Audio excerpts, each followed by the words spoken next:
রব্বে করিম ঐক্যবদ্ধ থাকার প্রতি নির্দেশ দিয়েছেন কোরআনে আমাদেরকে।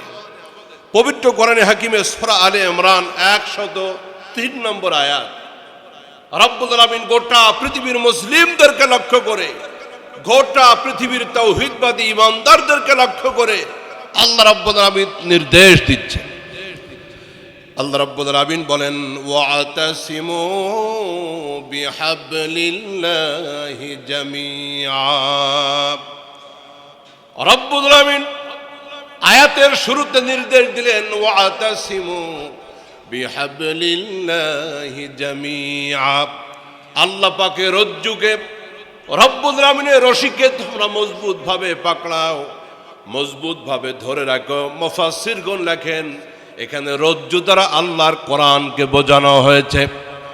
তাওহীদের মালার সাথে একতাবদ্ধ থাকার জন্য, রব্বে করিমের গোলামির ভিতরে একতাবদ্ধ থাকার জন্য কোরআনকে মজবুত করে ধরো।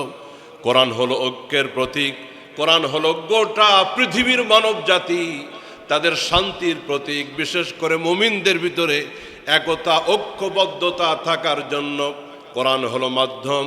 রব্বে করিম বলেন, ওয়াতাসিমু বিহাবলিল্লাহি জামিআ।